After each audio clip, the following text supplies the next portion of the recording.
Everyone, and welcome back to another video. Once again, it's obviously been longer than I would have liked between filming videos, but there's a good reason this time because we actually have been spending the last year building a house and we finally moved in. We moved in back at the end of September, but yeah, still haven't gotten around to doing a video until now.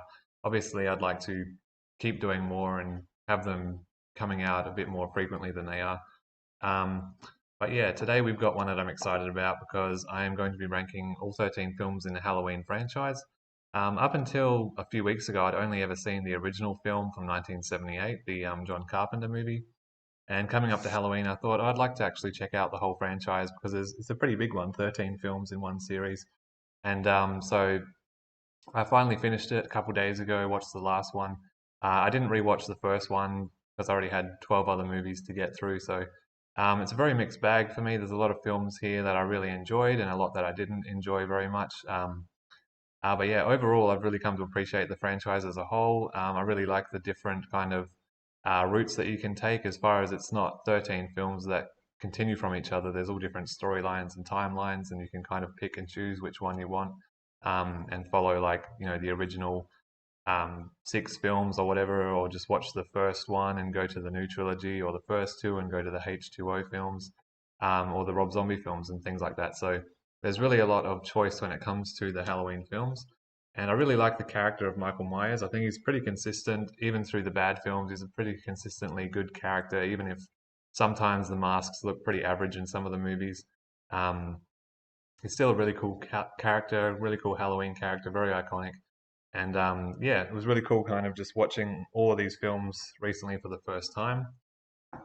So we'll get into it because there's a lot to go through. So they're all mixed up, but I'll go through it in order. So the first film is a classic. If you've seen my John Carpenter ranking, I actually had it pretty low because it was the only film of his, the only film in the franchise that I had seen, and it's pretty dated, and I didn't really like it at the time. But I think I've got a new kind of appreciation for it after watching all these other films and just kind of seeing where it began and kind of the early days in the slasher genre and all that, where this is one of those first big films that kind of influenced a lot of others that have come since. I wouldn't personally say that any of these films are an S tier in my mind compared to like other things out there in the horror genre or just my general taste in movies, but I'm going to put it in the A tier because I think there's a few solid A tier films here, and the original film is definitely a classic. It is a bit dated, it is a bit slow.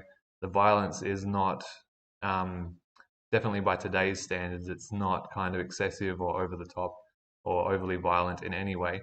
But it really has that great kind of creep factor to it. A really great performance from the I'm not sure what the guy's name is who plays Michael Myers in the first film, but he's obviously got one of the most iconic Michael Myers out of all this whole franchise. The mask looks great in this first film. Jamie Lee Curtis as Laurie Strode is really good here. So yeah, it's definitely a solid A tier film. Dr. Loomis is really cool in this movie, and most of the early films he's pretty good in. So that leads to Halloween 2. Now this is where things got new for me because I hadn't seen anything from here on, and I was actually quite surprised to enjoy it. Pretty much on the same level as the first one. It continues pretty much straight away, so it's like a two-part film because it all takes place on the same night, which I thought was really cool. So you're literally picking up straight from where the first film leaves off, and it's got this hospital setting throughout the whole movie, which is really cool. A lot of people complain that Laurie is kind of sidelined in the film because she's just in a hospital bed for the whole film, but I don't really mind so much because I feel like the main kind of drama and story is between Michael and Dr. Loomis because it's like the good and evil side of things, and obviously Laurie gets her time to shine in later films and things like that. So Halloween 2 is a good movie. Michael Myers is good in it, although he does feel a bit robotic in this film, a bit zombie-like. He's super slow, and I feel like he's probably one of the easiest Michael Myers to kind of outrun and escape compared to the other films. But it was still a good performance. It still felt like Michael Myers, but yeah, just a bit slow and zombie-like and robotic, unfortunately. But still a pretty solid film that I enjoyed quite a bit, and a good wrap-up as well for a 1-2 part film if you don't want to go any further. But next we've got Halloween 3 Season of the Witch. And this is the only film in the whole franchise that takes a sidestep, and it's not about Michael Myers at all. It's a whole separate storyline that focuses on a completely different Halloween story about this company, Silver Shamrock, which are making Halloween masks that are intended to kill children who wear them on Halloween night. So it's a pretty bizarre storyline. It's pretty out there. A lot of people really like this movie. Like they say, it's like a cult classic now, and it's a lot of people's favorites. Me personally, it's one of my least favorite Halloween films, and it's not because it doesn't have Michael Myers. It's just the film overall just feels like directionless. Like there's obviously a story, but there doesn't really seem to be a reason behind any of it. Like this evil corporation making these masks, it doesn't really seem to have much, yeah, like I say, just reason behind it. Like it's interesting and it's cool and it's definitely got that Halloween kind of vibe, like that time of year and everything. But yeah, I just didn't really find the movie. It's quite dated as well, so a lot of the acting's pretty poor, especially from these characters who are they're like henchmen, but they're pretty much robotic. And we find out at the end of the film that they are pretty much robots, and it explains why they're such robotic kind of characters throughout the film. And when they die, it's really weak and funny to watch it. But yeah, it's a pretty poor movie overall, in my opinion. I know people love this film.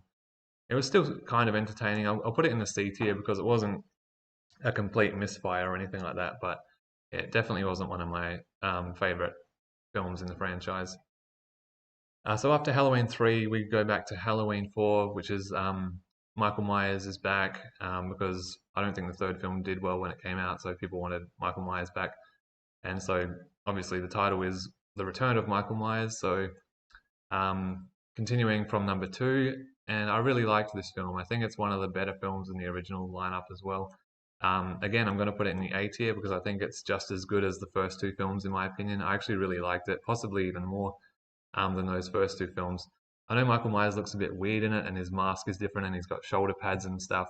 But to be honest, I actually think the mask is pretty cool in this one. I know a lot of people say it's one of the worst masks in the series because it's kind of detailless and it's just plain white. But I think that kind of works and it's kind of scary. It's definitely not one of the best masks, but it's not one of the worst in my opinion. And I enjoyed the performance that he gave.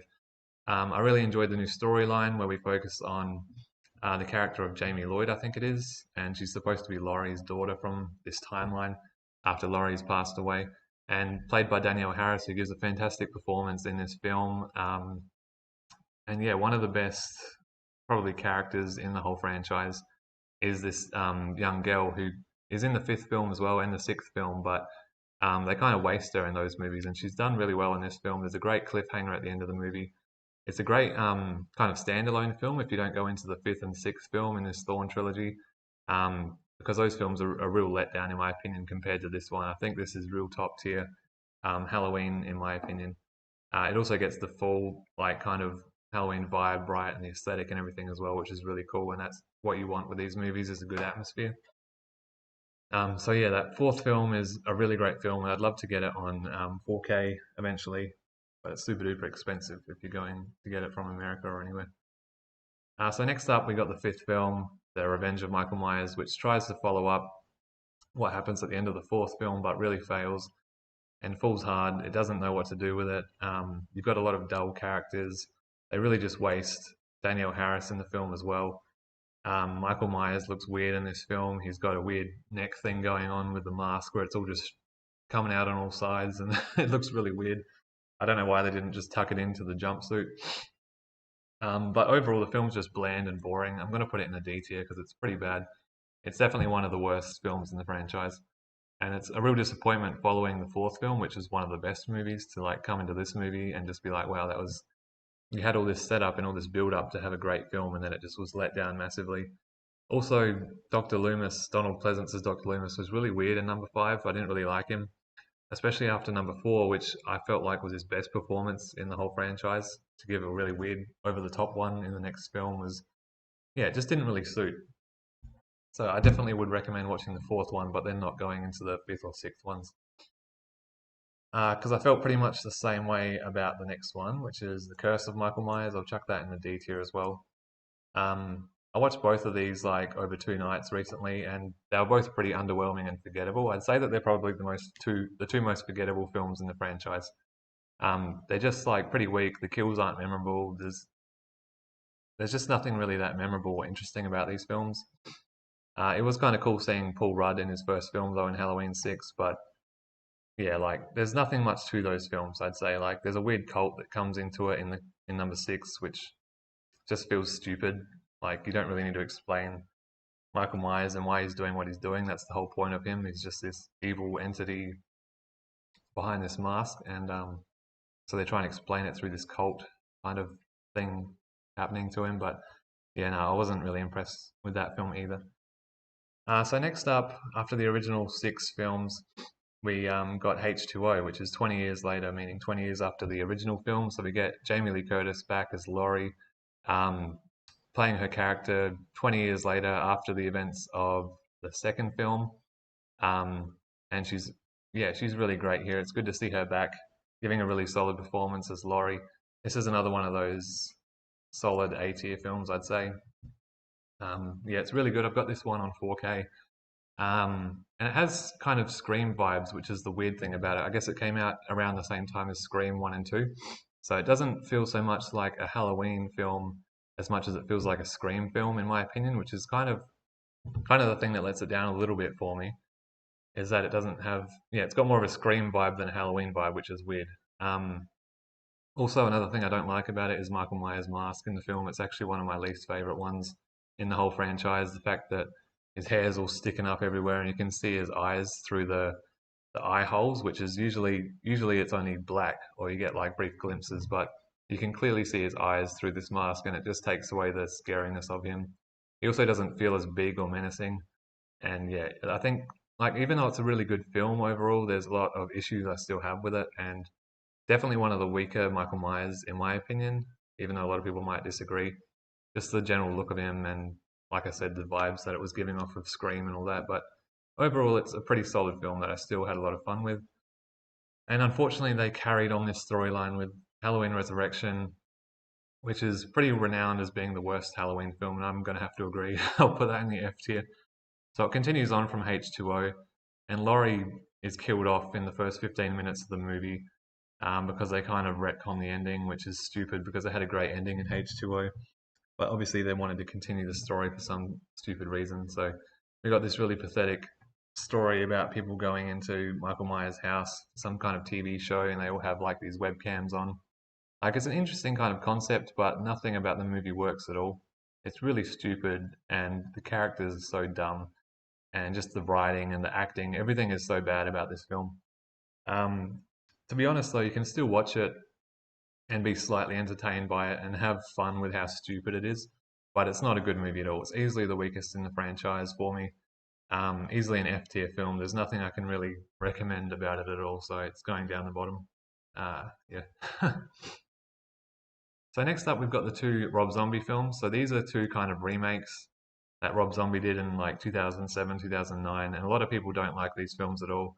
And they're the last films that I watched. I only watched them a couple days ago for the first time.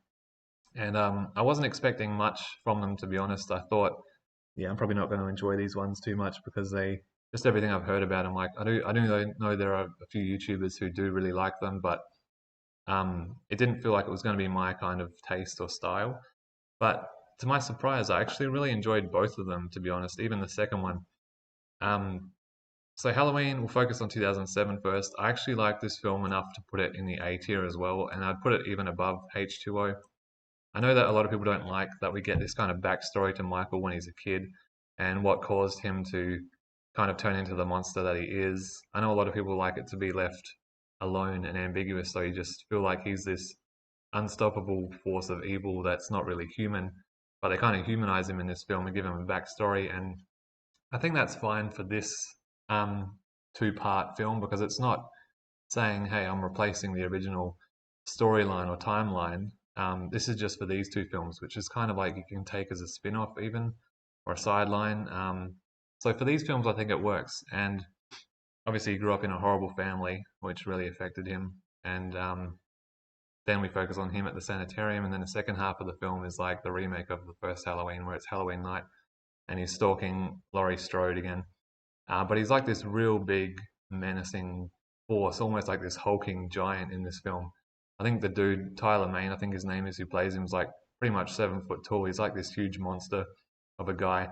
And I think he really works for the films. Like he's scary as hell. And I think out of all the Halloween films, if I was to pick one that I would least like to face, it would definitely be him because you just feel like if you saw him at night in a dark alley or something, he was going to like rip your spine out and there'd just be like nothing you could do about it.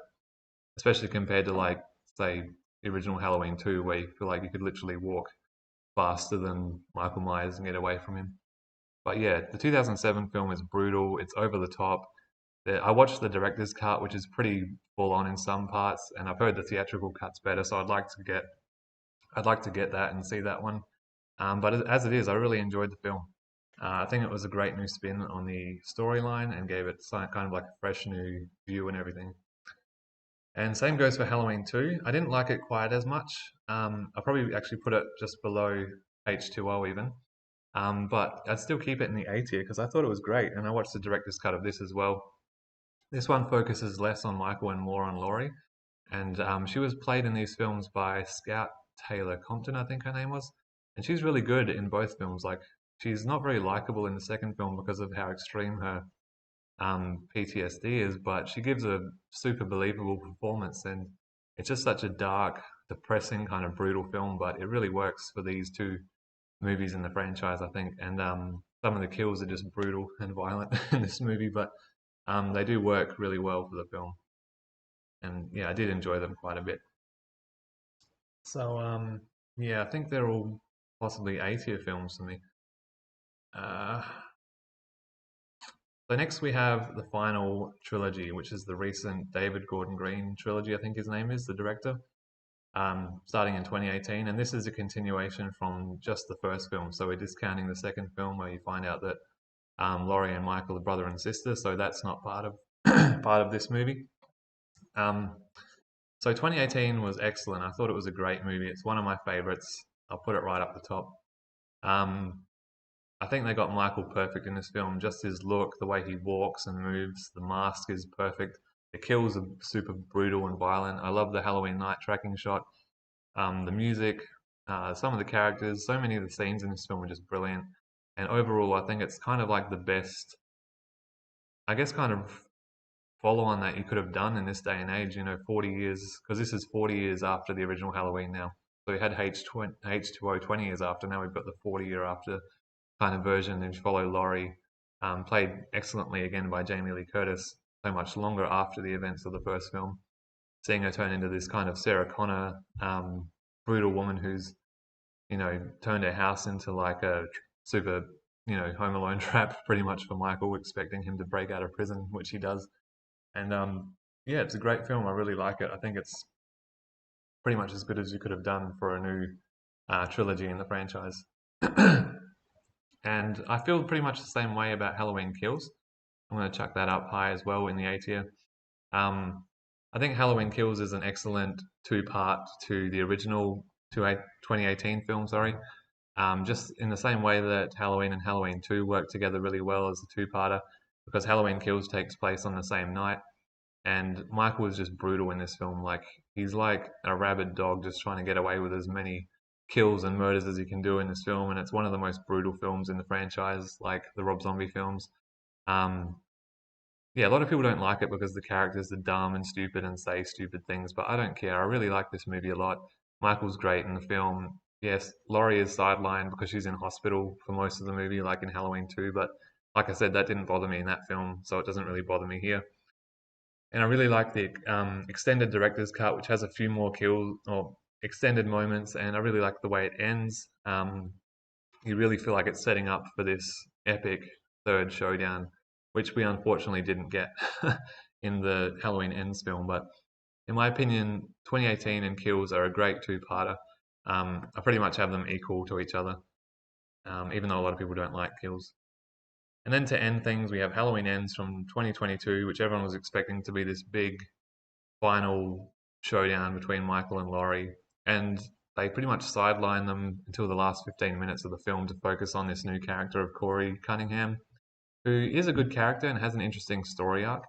But he's not in any of the previous films, so they introduce him in this film, focus on him for like 90% of the movie, and then we get the showdown between Laurie and Michael at the end. So I think most people really were annoyed about that because it was really the wrong time in the franchise and in the trilogy to introduce a new character and focus on them, like in the third and final film, which is kind of weird.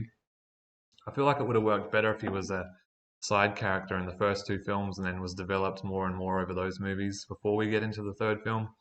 But unfortunately, it just felt weird. I like that they were trying to do something different, but at the same time, it didn't work um, very much uh, for me personally. I'm going to put it in the C tier, but above Season of the Witch. Um, and look, as far as these films go, to be honest, I could probably even put the Halloween 2007, H2O, and Halloween 2 here. I could probably put in the B tier, but to be honest, I really enjoyed all of these A tier films here. Um, Everything down here in the C tier, D tier, F tier, I wasn't super keen on. But like, yeah, super impressed with the original film, the second film, number four, H2O, the Rob Zombie films, and 2018 and Kills. I really like those movies. I'd love to get all of them on Blu-ray and 4K. But yeah, as I said, I could drop any of these bottom ones here. So I do think the list here might be a bit controversial, having films like Rob Zombie's Halloween 2 and Halloween Kills in the same tier as the original film. But just for me personally, I don't really care about the renown that a film has or things like that. If I find it entertaining or enjoy it just the same amount, I'll put it in the same tier just because that's how I feel about it. So, look, yeah, it's a really good franchise. I really enjoyed going through it over the past few weeks. And, they may make more films in the future, which I'm always down for. I'd be interested to see what kind of new storylines or directions they go in. I think it would be cool to follow like Jamie Lloyd from Halloween 4, maybe in another film would be cool. But yeah, for now we have these 13 films. So if you've seen them all, guys, let me know what you think. Put your list down below in the comments if you've seen them. Thanks for watching this video and please subscribe and hopefully I'll be back soon with some more. Bye.